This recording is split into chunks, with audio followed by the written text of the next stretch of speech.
Good day, everyone. So, since we had 4 days of asynchronous classes wherein wala po tayong face-to-face class and we don't have the chance to discuss the endogenic process, or we don't have the chance to meet for how many days. So, I am going to send you this video lesson so that you can catch up with your missed lessons, such as this endogenic process. Okay, so let's start. So last meeting, or our previous lesson, was all about the geomorphic process, wherein in particular it is all about the exogenic process. When we say exogenic process, these are the things, or these are the processes that happens or that are occurring in the Earth's surface, or in particular, nangyayari po siya sa Earth's crust. Okay? So when we say exogenic process, again, the keyword is the surface of the Earth or the Earth's crust. And the next one is, when we say exogenic process, we have 3 different types. The first type is the weathering. When we say weathering, this is the breaking down of rocks from one to different fragments or to smaller fragments or sediments. So that is weathering. Ibig sabihin, in Tagalog, when we say weathering, ito yung pagkabasag, pagkasira o pagkadurog ng mga bato o ng kahit na anong earth materials. Kapag sinabi natin na earth materials, ibig pong sabihin nun, ito po ay pwedeng soil or yung lupa, pwedeng bato, or pwede rin pong mga minerals. Any earth materials or any naturally occurring materials on earth. Okay, so again, we have weathering, and under weathering we have 3 different kinds of weathering. The first one is the physical or the mechanical weathering. The physical or the mechanical weathering is about the changes in the physical appearance of the rocks or the earth materials. Ibig pong sabihin, kung ano yung nakikita mo, sabi nga physical. So, kung ano yung pagbabago doon sa mga nakikita mong estado or nakikita mong appearance ng rocks or ng mga earth materials. Okay? So, that is physical weathering. Wherein, kapag po nagkaroon ng physical weathering, hindi po naaapektuhan ang chemical composition ng isang rock. But, in contrary, yung pangalawa nating kind, which is the chemical weathering, kung kanina si physical, appearance lang yung nagbabago and yung chemical composition ay hindi. This time, nagbabago yung chemical composition niya at pati yung kanyang appearance. Bakit po? Pwede po kasi na kaya nagbabago yung chemical composition because of the too much presence of oxygen, carbon, and other elements na nag-e-exist din po sa Earth. Wherein, nagbabago din po yung kanyang physical appearance. Bakit po? Pwedeng nagbabago yung color ng rock, ng mineral.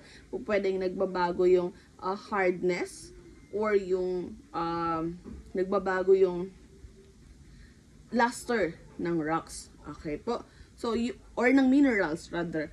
Nagbabago po yung physical properties or yung mga characteristics ng isang earth materials by chemical and physical weathering. Okay? So, kapag chemical weathering, again, nagbago yung chemical composition, tapos meron ding changes sa kanyang physical appearance. And the last one is the biological weathering. Kapag sinabi naman po natin na biological weathering, ang ibig pong sabihin nito, ito po ay yung pagbabago, yung pagkabasag, yung pagkadurog o yung pagkasira ng isang rock o ng isang earth materials because of the living organisms. Okay? Ang clue word natin for physical weathering, physical appearance. Kapag chemical weathering, chemical composition. At kapag biological weathering, living organisms. Paano nangyayari yung biological weathering? Okay, yung biological weathering po ay nangyayari because pwedeng doon sa crack ng bato merong tumubo na halaman Okay?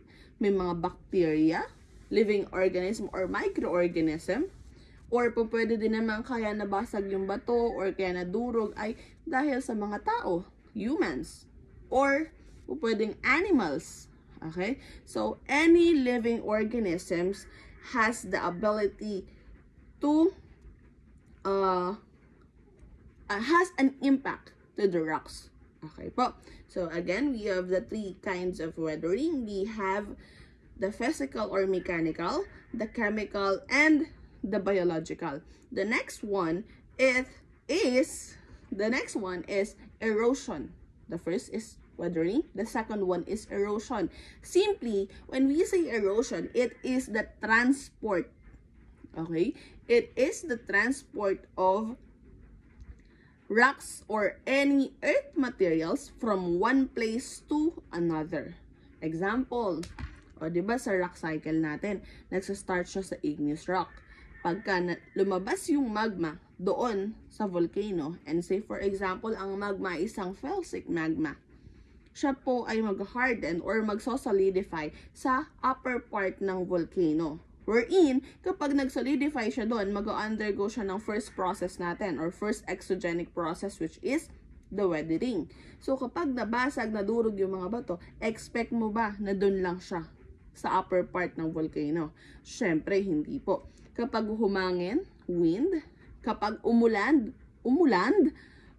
water.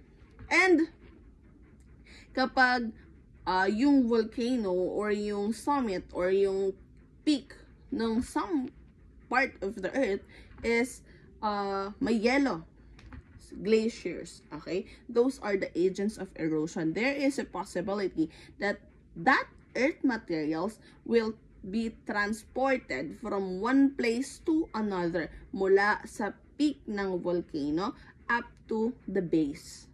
Okay po? Liwanag tayo doon. Okay, so again, we have weathering. Next is erosion. And the third one is the mass wasting. Mass wasting is connected to weathering and erosion. Why? The best example of the mass wasting is the landslide.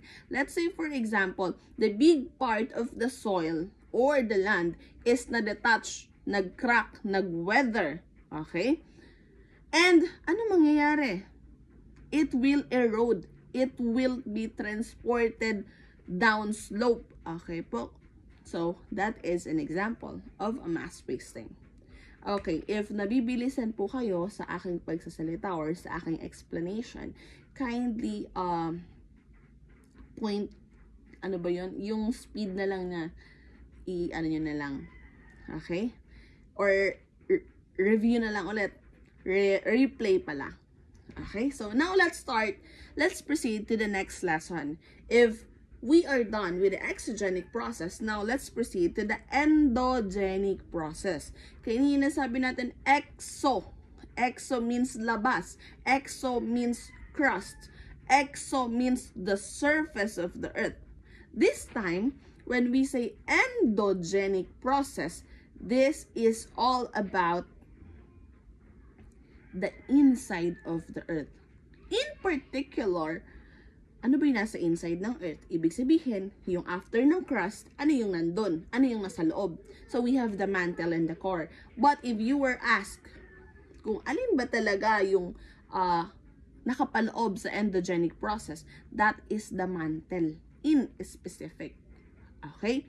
So, si endogenic process ay nangyayari sa inside ng earth or nangyayari po ito sa ating earth's mantle. Again, so when we say endogenic process, these are the processes that is formed or occurring beneath the surface of the earth or beneath the earth's crust. Okay? So that is endogenic process. Ma'am, ano po ba yung mga example ng endogenic process? Ano po ba yung mga nangyayari sa endogenic process?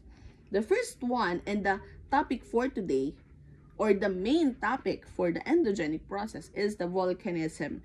Volcanism or the magmatism, wherein nagre-release si Earth ng kanyang high pressure and high temperature through the volcanoes. Okay, we have the volcanism. The next one is the earthquake. Bakit kaya nagkakaroon ng earthquake? Bakit kaya gumagalaw o may paggalaw ang ng lupa? The next one is another example pala is the tornadoes or the tsunamis. Ba't kaya may tornado? How about tsunami? Paano kaya nabubuo yung tsunami? Some of you must know or might know why tsunami happens. And paano? How? Okay? So next, another example is the movement of the plate tectonics. And I believe that almost everyone knows the plate tectonics, or almost every one of you knows Alfred Wegener, right? You know Alfred Wegener? Okay, so those are the examples of the endogenic process wherein ito po ay hindi po natin kayang pigilan. Sa previous activity natin wherein yung we have the reflection. Meron bang safe place? Almost everyone said or answered no. Walang safe place. Dito sa Earth, hanggat nandito ka sa Earth, wala kang safe place. Bakit po? Kapag itong mga pangyayari na to, yung iniiwasan mo, hindi mo talaga siya maiiwasan because this is natural. And walang makakapigil dito kahit the most powerful person in the world. Hindi niya po kayang pigilan ang mga natural processes or ang mga geomorphic process. Either ito man po ay exo or endo. Okay? So, are we clear about the endogenic process? If that's so, let's move on to volcanism. Again, sabi ko nga po sa inyo kanina, volcanism is the main topic for today. Wherein, kapag sinabi natin na volcanism, it is the ability of the Earth or the way how the Earth releases its high pressure and high temperature. Imagine, kung wala pong volcano, ba't ba kasi may vulkan pa? Puro lang naman disaster yung dala niyan. Puro lang naman hindi magagandang pangyayari yung nangyayari or ginagawa ng vulkan. Bakit kasi may ganyan pa? Okay? Imagine if wala pong volcano, the Earth will not be able to release its high pressure and high temperature. Bakit ba merong high temperature and high pressure? Yung high temperature and yung high pressure na yon ay nanggagaling sa ating Earth's core, wherein yung Earth's core natin na yun yung nagpo-produce ng tinatawag natin na internal heat. Okay? Ano yung internal heat? O internal, ibig sabihin, yun yung init na nanggagaling sa loob. Yun yung init ni Earth na nanggagaling sa ating Earth's core. Bakit? Ano bang akala mo? Yung init na nararamdaman mo ngayon, nanggaling lang kay Sun. Hindi po. Okay? Yung init na nararamdaman natin dito sa Earth, hindi siya solely nanggagaling lang kay Sun. Instead, meron din po tayong internal heat na nanggagaling sa ating Earth's core. Okay? So now, paano ba nire-release ni Earth? Siyempre, through volcanic eruption or through volcanism. And that volcanic eruption, kapag nangyari yan, meron siyang ilalabas na molten rocks. Wherein, ang tawag natin doon kapag nasa loob ay magma. At kapag nilabas na siya ni volcano, ang tawag na natin sa kanya ay lava. Okay? So, what is magma? When we say magma, it is a mixture of molten rocks, minerals, and gases. Wherein, ano po ba ang nangyayari doon, ma'am? Paano po nabubuo si magma? Siyempre, because of the heat coming from the core, that molten rocks in the mantle is being melted. Okay. Natutunaw po siya because of the heat or because of the internal heat. At hindi po si Sun ang may kasalanan kung ba't nagkakaroon ng magma. Okay? So, when we say magma, it originates in the lower part of the Earth's crust and in the upper portion of the mantle known as the asthenosphere. Or, itong asthenosphere na ito, yung tinatawag natin na magma chamber. Okay, please take note. The asthenosphere is the lower part of the crust and the upper part of the mantle, wherein it is called magma chamber. Asthenosphere, magma chamber. Okay? So how are magmas formed? Paano po ba siya nabubuo? Paano po kaya nagkakaroon ng felsic, mafic, ultramafic, and intermediate magma? O, ano po ba muna yun? When we say felsic, this is the most viscous, or ito yung pinakamalapot. Kapag sinabi naman natin na intermediate, ito yung saks lang. Tama lang. While when we say mafic, this is the malabnaw. Okay? Or it is able to flow. Kapag sinabi naman natin na ultramafic, ito naman yung mga magma or yung mga lava na sobrang bilis ng flow. Okay? So, ibig sabihin, sobrang labnaw niya. So, ngayon, how are magmas formed? The asthenosphere, which is between 100 to 350 kilometer deep, is so hot that most of the rock is melted. Sabi ko nga po kanina, nagkakaroon po tayo ng magma or nabubuo po ang magma because of the melting of the molten rocks. The melting of the molten rocks because of the heat inside the earth. Okay? So, kapag sobrang taas ng temperature, ibig sabihin, yung magma na ipoproduce, is it mafic or felsic? Of course, kapag sobrang taas ng temperature, the magma that is being produced or that is being formed is the mafic or the ultramafic magma. While when we say, for example, is ang magma ay felsic, this is a product of a low temperature. Although unimaginable naman po yung temperature na nag-exist doon sa beneath the earth's surface, but that is lower temperature than the mafic magma. Okay? So, what are the gases in magma? Ano ba yung mga gases na present sa magma? Ba't ba nabubuo yung magma? Dahil lang ba nagme-melt siya? Of course not. Okay? What are the gases?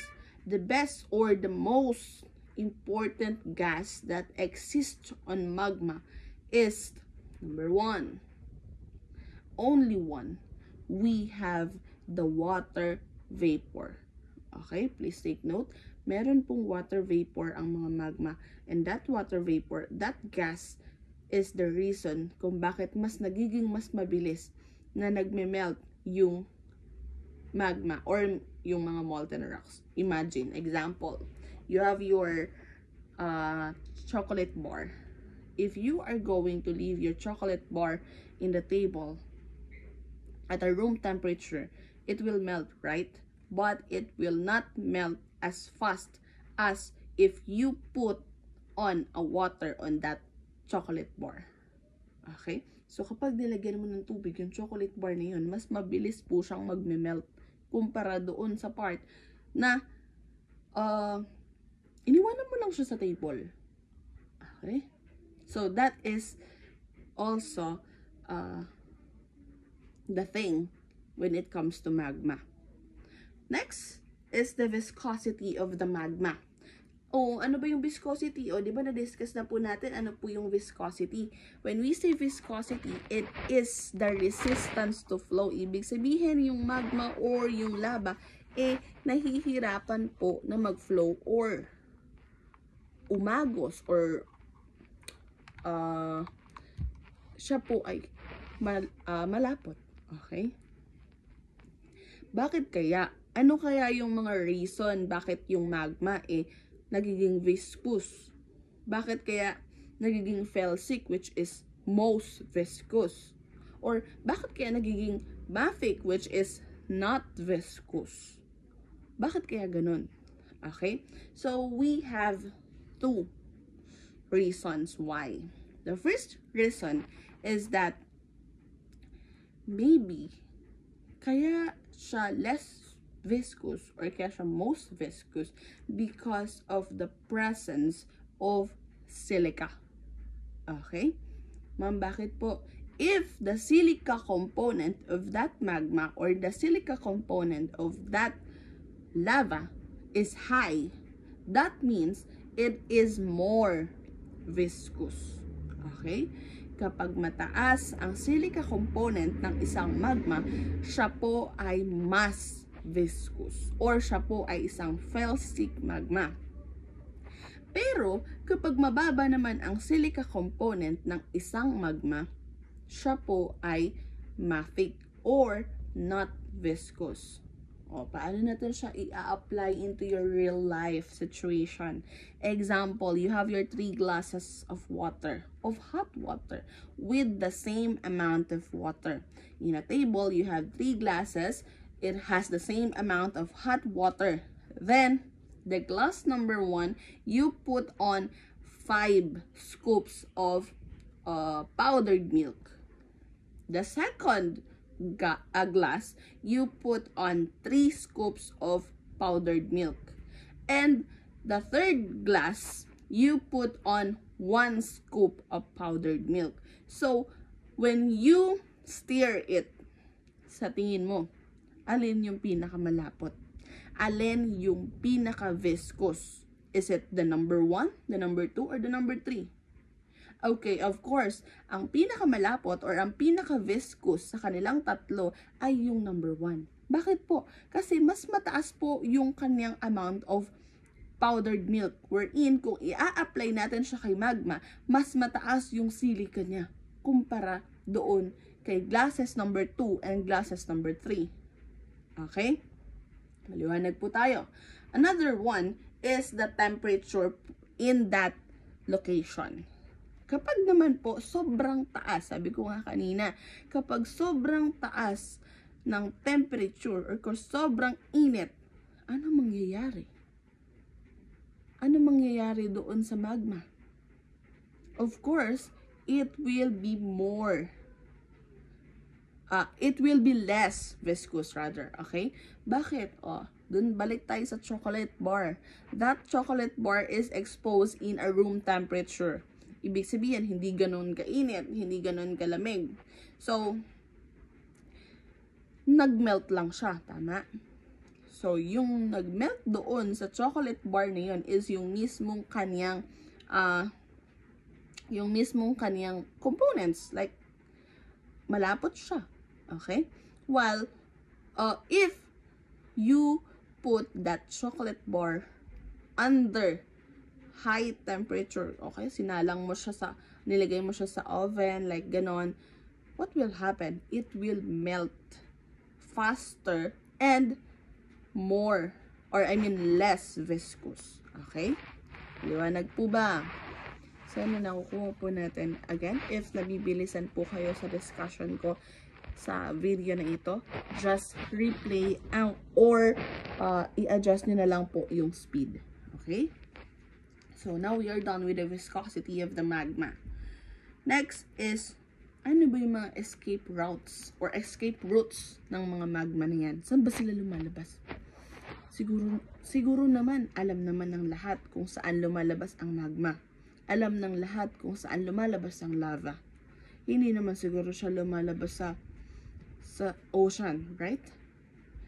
Although, there is a volcano under the ocean, but the answer is the volcano. Sabi ko nga, that volcano is very important given that wala naman siyang ibang binigay sa atin kung hindi disaster. But, that volcano is the exit port of the magma, or this is the escape route of the magma. This is the way of the earth of releasing its stress. O, diba? Kapag stress ka na, nagkakaroon ka ng mga pores. Bakit? Kasi, yung stress mo, napupunta sa pores. Okay? Or, the stress inside the earth, which is the high temperature and the high pressure, is being released through a volcano. Okay, so those are the magma escape routes. Next is the magma chamber. Ano nga ba ulit yung tawag doon sa magma chamber natin? Let's see if naalala.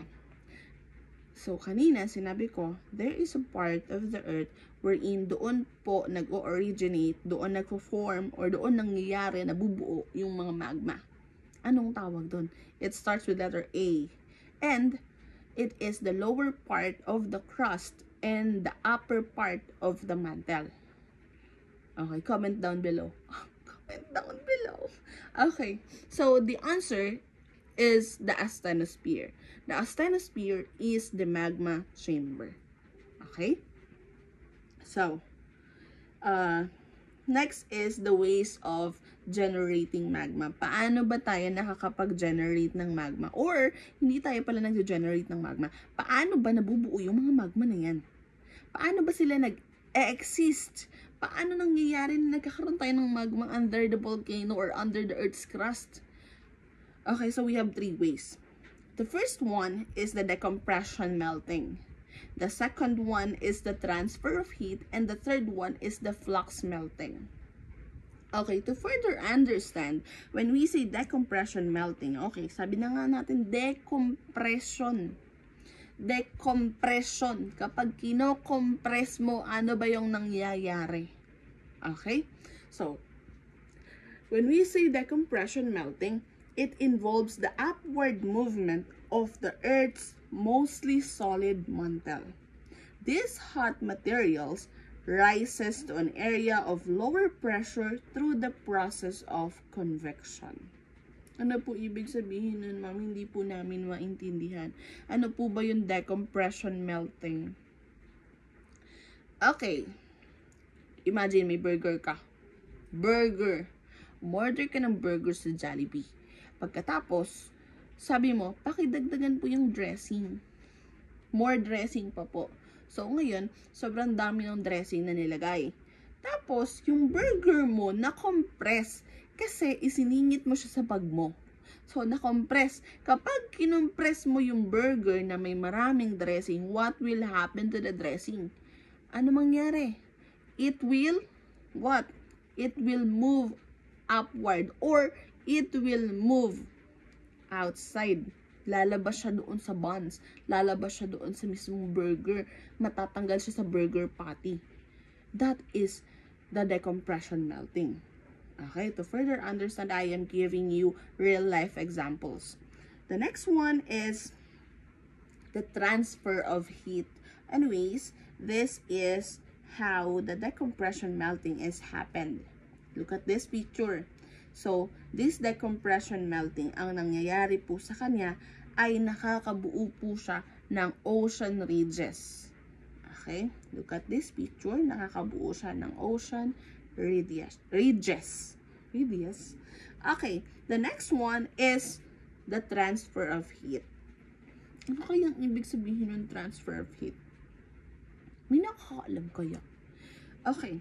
So, transfer of heat happens when the hot liquid rock intrudes into the Earth's crust. Okay. So, yung hot liquid rock intrudes into the Earth's crust. As the liquid rock solidify, kapag tumigas yung liquid rock na yun o yung lava na lumabas doon sa Earth's crust, it loses its heat and transfers it into the surrounding crust. So, kapag nag-solidify, kapag tumigas, nag-harden yung lava na yun, yung heat ng lava na yun is magta-transfer doon sa kung nasa ang crust siya or doon sa surrounding niya. Example, this is similar to a hot fudge poured over a cold ice cream. Na-try nyo na po ba ulit na bumili ng hot fudge or na-try nyo na po bang bumili ng chocolate sundae sa Jollibee? Okay. If nakikita nyo, yung si ating crew, yung baso is lalagyan niya ng ice cream. Then, yung hot Hot yun, syempre. Hot yun. Kasi nga hot fudge. Okay. Yung hot fudge na yun, ipag pinamp ni ate girl o ni ate crew doon sa ice cream mo, it will harden. It will solidify. Bakit? Kasi yung heat na nanggagaling doon sa hot fudge na yun is nag-transfer na doon sa ice cream. At natalo yung heat nung nung hot fudge. Bakit? Because of the coldness of that ice cream, nag-solidify or nag-transfer yung heat ni hot fudge. That is the transfer of heat. Okay? And last but not the least is the flux melting. When we say flux melting, this is the easiest one. It occurs when the water or carbon dioxide added on rocks. This affects the melting point of the rock. Ibig sabihin, if mas mataas or nadagdagan pa ng water or ng amount of water or ng carbon dioxide, yung rock na yon o yung molten rock beneath the surface of the earth or at the mantle, lalo pong bibilis at lalo pong tataas ang kanyang boiling point. Okay, as we all know, water has the highest boiling point. Kaya kapag dinagdagan mo ng tubig yung mga bato, o dinagdagan mo ng tubig yung mga bagay-bagay, it will affect the melting point of that thing. Okay? Water and carbon dioxide. Take note of that. Okay po? So, the next one, or the next topic, or the next lesson, the next topic is the rock deformation. So, ngayon, kanina, na-explain natin, paano ba nabubuo si magma? Na-explain natin, ano ba si magma? Now, yung rock, paano ba nagkakaroon ng pagbabago sa kanya? Paano ba siya nade-deform? Paano ba siya nasisira? Paano ba nababago ang shape niya? Okay? So, alam niyo po ba na ang rock ay number 1, suffer din sa stress. Suffer. Okay. So, si rock ay nagkakaroon din ng tinatawag na stress. Second one, nagkakaroon din siya ng strain. Ano naman kayong strain? Hindi yan strainer ng HE, ha? Strain. The next one is the joints. Ano naman yung joints? Ano kaya yun, ma'am? Ano ibig sabihin nun? Joints, kasukasuan, ma'am. O ano meron sa kasukasuan mo? Next is the faults. Kaninong kasalanan? Nor, it's not kasalanan. Okay, so fault. Ano naman kaya yung fault? O, lagi niya siya nang naririnig. Since elementary ka pa lang, naririnig mo na yung tinatawag natin na faults. Ano kaya yung fault? It's not my fault. It's your faults. Sorry. Okay, so let's start with stress. Ano yung stress? Mama, ano yung stress? Pati stress yung rocks. Ano ba yung nangyayari sa kanila? Ba't nasa-stress sila? Broken-hearted ba sila, ma'am? Nor. Hindi sila broken-hearted. Instead, nasa-stress sila kasi nape-pressure sila. Okay? Yung pressure coming from the environment is nagbibigay ng stress doon sa mga rocks. Huh? Ano daw? Anong ibig sabihin, ma'am? Okay, so yung stress, ano ba ito? Okay, yung stress kasi ng rocks, nangyayari siya because of the environment. Sabi ko nga, imagine, ikaw na lang tao, di ba? Nasa-stress ka kasi sabi ng nanay mo, dapat honor ka. Nasa-stress ka kasi sabi ni Ma'am Laila, dapat ang score mo sa exam ay 35. Dahil kapag hindi ka 35, bagsak ka. Tama? And, nasa-stress ka kasi nape-pressure ka. At yun yung dahilan. Yung pressure na yun, yung dahilan kung bakit nagde-deform yung rocks. At kapag sinabi natin na stress, ibig sabihin, this is the force that could create deformation on rocks in their shape and volume. Or, in short, yung stress na to ay caused by the force. Force na sabi ko nga, yung pressure. Like, ikaw, pag na-pressure ka, pag na-stress ka, what will happen to you? Papayat ka. From being mataba, papayat ka. O, nabago yung shape. Tapos, from being mataba na pumayat, from being 70 kilograms, from 70 kilogram, naging 54. nabago ang volume. Okay? So, that is stress. Okay? So, under the stress, we have 3 different kinds. I mean, 2. Only 2. We have 2 different kinds of stress. The first one is the lithostatic stress. Pasensya na po sa mga background noises ni Madam. Okay. Mind lang kayo dyan. Okay. So, the first one is the lithostatic stress. When we say lithostatic stress, ibig sabihin yung sa buong katawan mo or sa buong katawan ni Earth, or I mean no, not the Earth, ni rock, ay merong stress, merong pressure. Like if the rock is shaped like this, buong lugar or lahat ng direksyon, lahat ng parte is natatamaan or nape-pressure, nai-stress. Lithostatic stress. When we say lithostatic stress, by definition, it is the rock beneath the Earth's surface. Beneath the Earth's surface, ibig sabihin siya yung magma. Or siya yung molten rock sa ilalim ng crust. That experiences equal pressure exerted on it from all direction because of the weight of the overlying rocks. Ibig sabihin, kung ikaw, yung rock na yun, na may nakadagan sa'yo dito sa taas, tapos na iipit ka pa dito sa bawat side ng katawan mo, yun, lithostatic stress. Pero, kapag naman unequal stress or unequal pressure yung nararamdaman mo, like, hindi ka naman pinipressure ni Papa, si Mama lang yung pumipressure sa'yo, that is differential stress. Okay?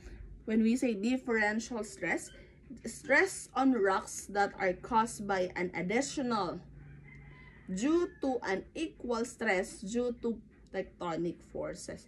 Okay. Yumayanig.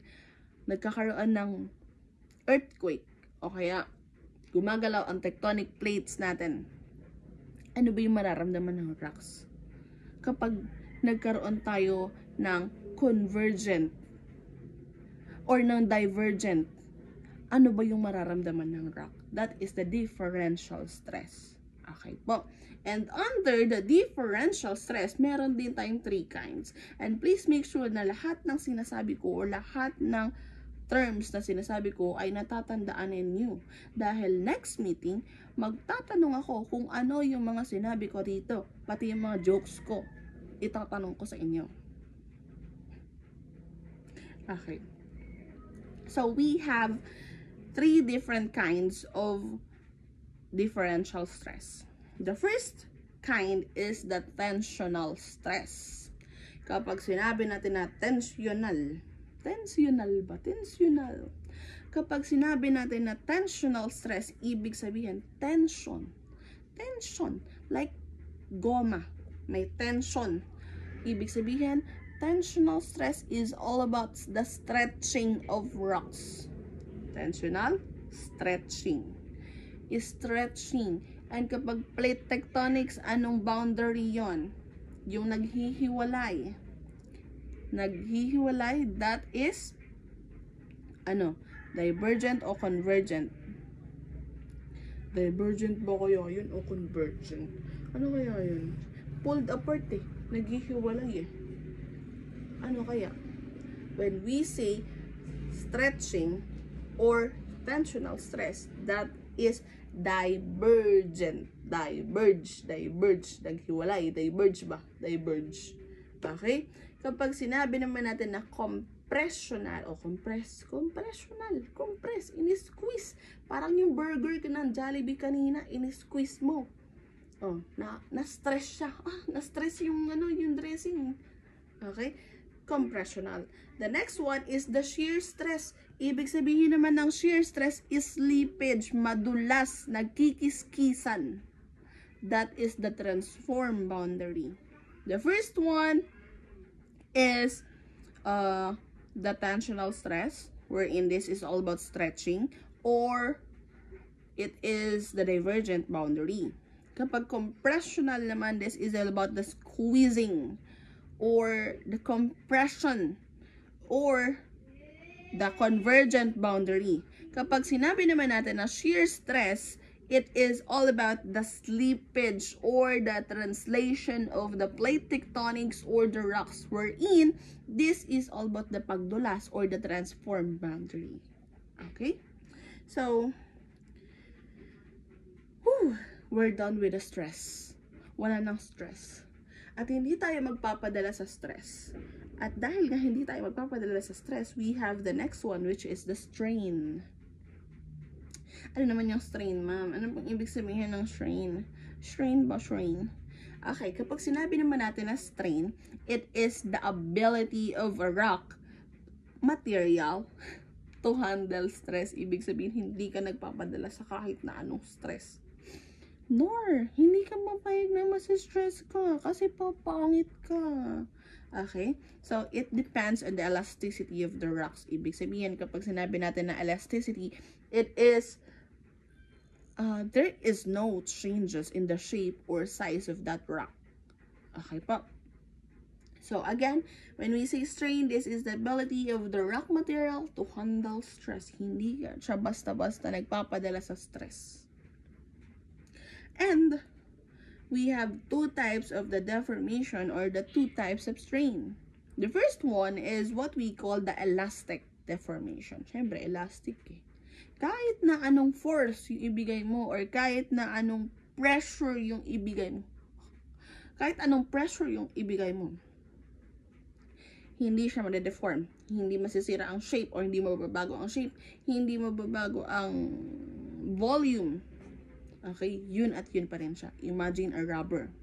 Kapag hinila mo yung rubber, tapos binitawan mo, masakit yun. Ay, joke lang. Pag hinila mo, tapos binitawan mo, babalik siya sa dati niyang anyo. Right? That is the elastic deformation. Elastic. Pag sinabi naman natin na brittle deformation, this is about the fracture. Bakit naman brittle, ma'am? Ano yung brittle? Peanut brittle.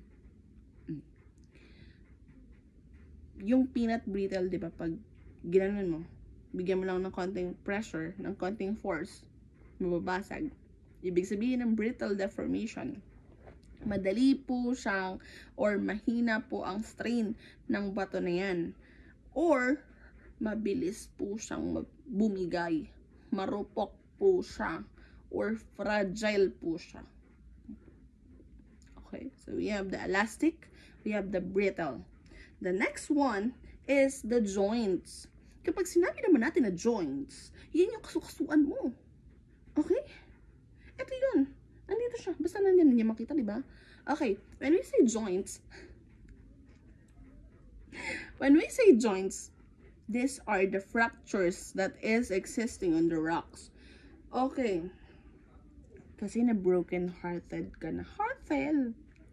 Na-broken-hearted ka na. Ikaw yung rock, na broken ka na, pero hindi ka bibigay, hindi ka papayag na masasera ka pa.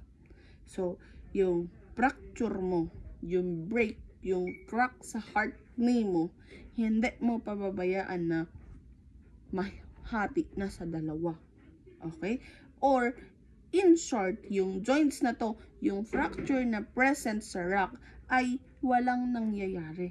Wala na pong nadadagdag na fracture. Hindi na po siya ginagalaw. Sabi ko nga, dahil fragile ka na, cautious ka na. Okay? So, that is joints.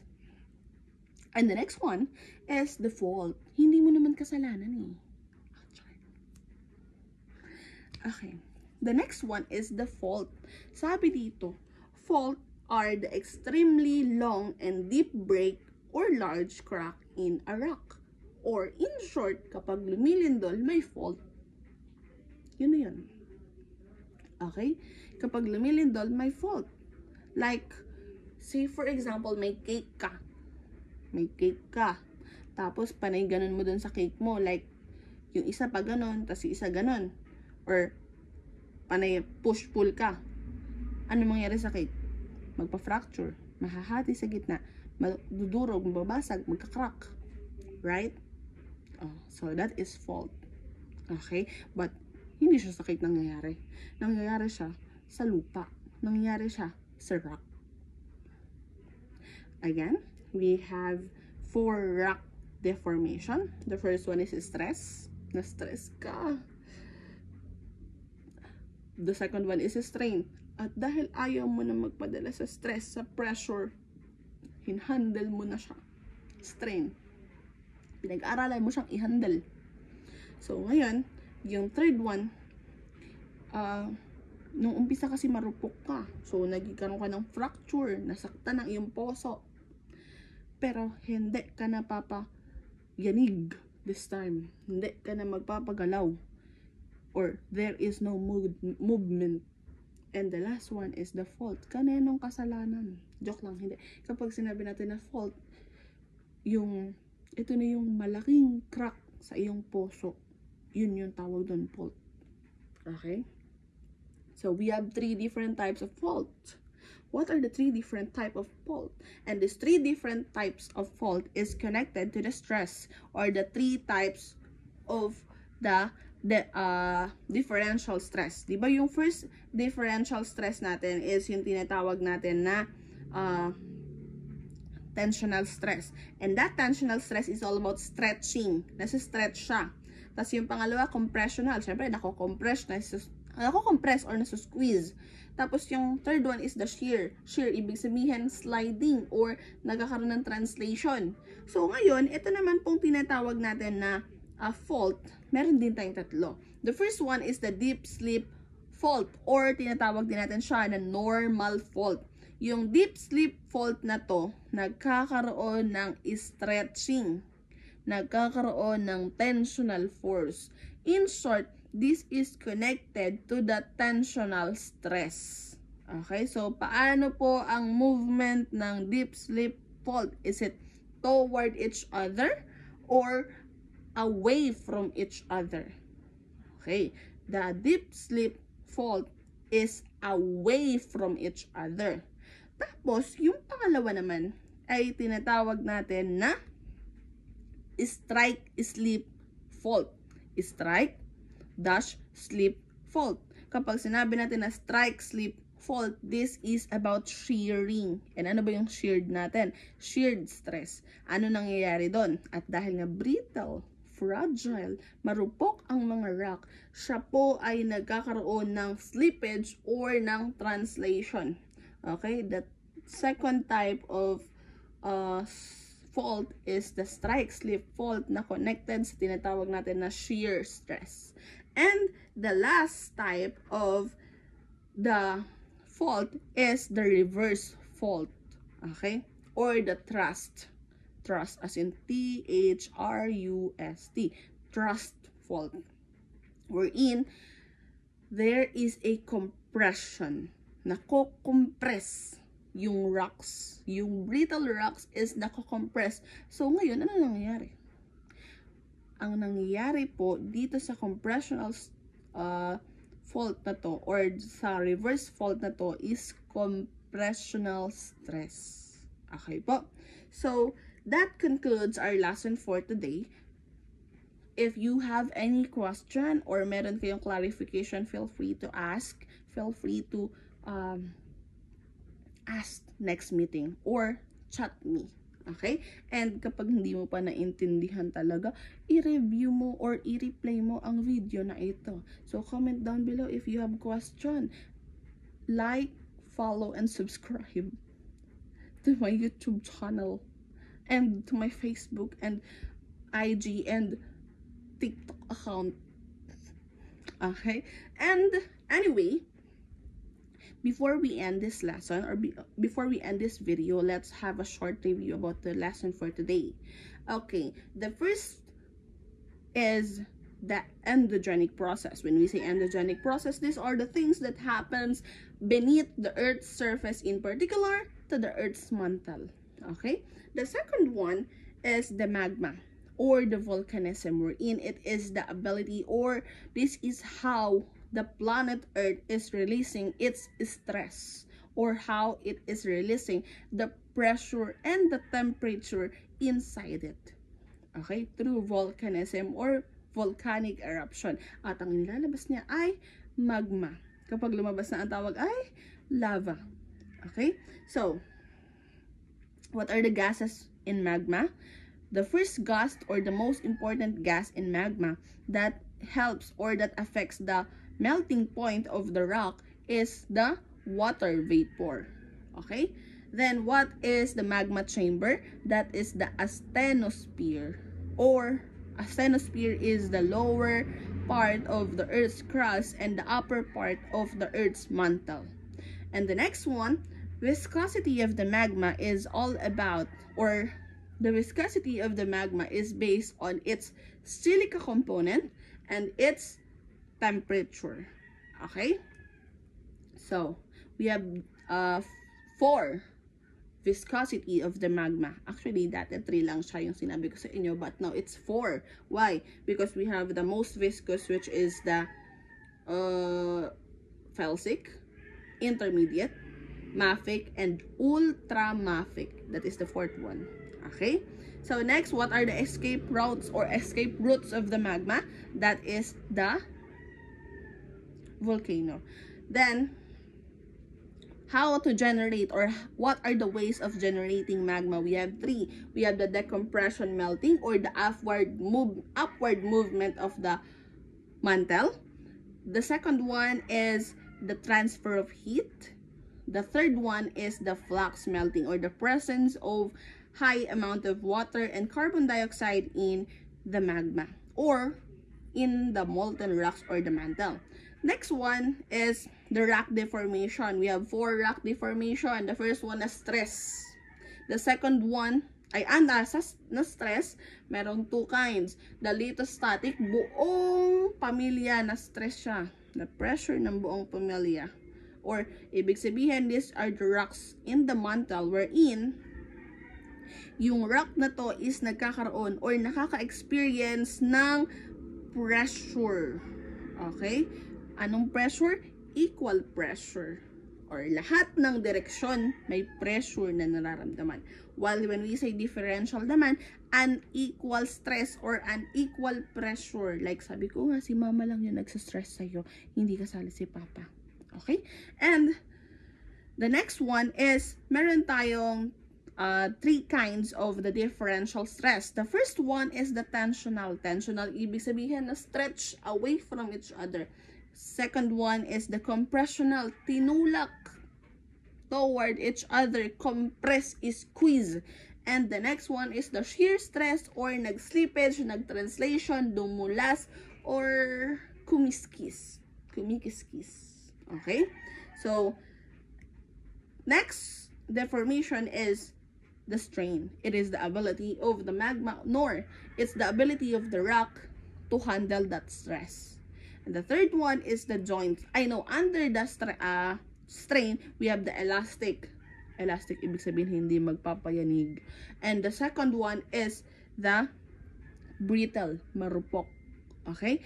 And the third rock deformation is the joints. When we say joints, this is all about the fracture that is present in that rock, but there is no movement or little movement lang ang meron. And the last but not the least, we have the fault. Kaninong kasalanan? Walang may kasalanan. Okay, this is the extreme long deep break of the rock. Yung crack sa iyong poso. Yan yung fault. At meron tayong 3 type of fault. The first one is the deep slip fault or the normal fault, wherein this is about the tensional stress. While the second one is the strike slip fault. This is about, or this is connected to the shear stress. And the last but not the least is the reverse fault, or this is connected to the compressional stress. Okay, so if you have any question, any clarification, or violent reaction, just feel free to message me and pag-usapan natin yan. Again, subscribe to my YouTube channel, TikTok account, Facebook, and Instagram account. Okay, just hit the notification bell. Okay, so goodbye grade 11. That concludes our lesson for today.